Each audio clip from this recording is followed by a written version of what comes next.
When you head out to a baseball game, most of the time you pay attention to the action on the field. Very true. Did you ever wonder just how much work does it take to get that field in tip-top shape for every game? Well, the Salt Dogs here in Lincoln invited me to be a groundskeeper with them for this week's Rod Jobs, and they put me to work.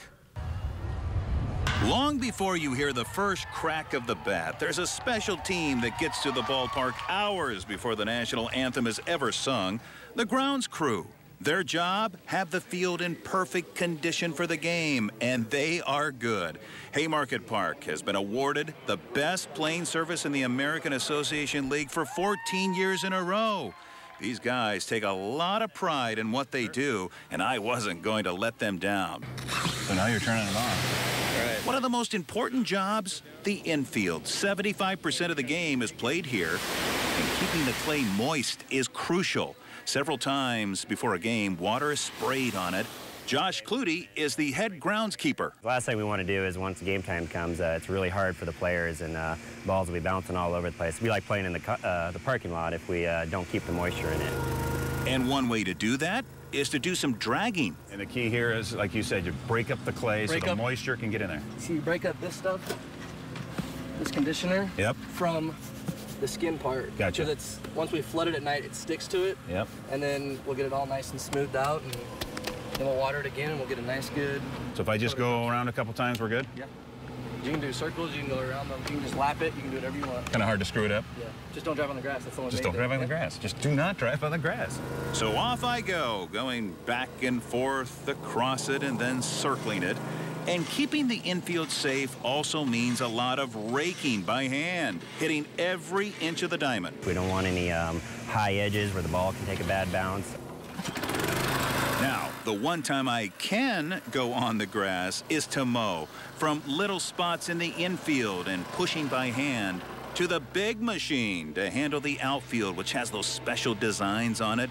Certainly, they wouldn't let me do that, would they? What am I going to be doing? You're going to be just mowing, see how straight you can mow. Yep. Just follow what you've already started, right? Keeping the grass looking like this, of course, takes fertilizer, weed control, and a lot of water. They mow every day during the growing season, whether there's a game or not, and they keep the grass at an inch. And speaking of those designs in the outfield, they do that by using a roller located behind the mower blades. The light stripes is basically you're pushing the grass, it's the direction you're going. And the dark stripes is pushing the grass the other way. So it's all about how the leaf blade is reflecting to the sunlight. There are other things like raking up sunflower seeds and other debris by the dugouts and making sure the pitcher's mound is perfect. Now, one of the last jobs, the chalk stripes. Those leading down the first base line, boy, that was nerve-wracking trying to keep it straight. And the batter's box, it has to be perfectly placed. And after a few taps, you are ready for a ball game. Is there anything more American than this? A baseball game on a summer afternoon on top of a beautiful, well-manicured baseball field. Josh joins me once again. And Josh, of course, we picked the hottest day of the year to do this Rod Jobs. Well, I want to thank you and the Salt Dogs organization for having me.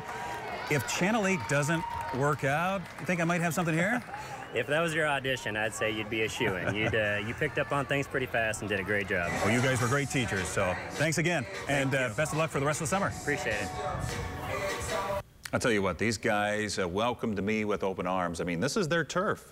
Pun intended. For me to go out there and do what they do, I really have to hand it to them. Did you notice when I was doing the lines, you know, you don't want to step on the line, so I'm kind of straddled. You don't want to mess it up. No, no. So I had a big responsibility, and I did not want to let them down. I want to mention that the heat index when we were out there, this was a week ago Monday, it was about 115 degrees, I'm told, on the field. So it was a hot one. Also, I want people to know these guys are also in charge of all of the landscaping around the park, okay, inside and out.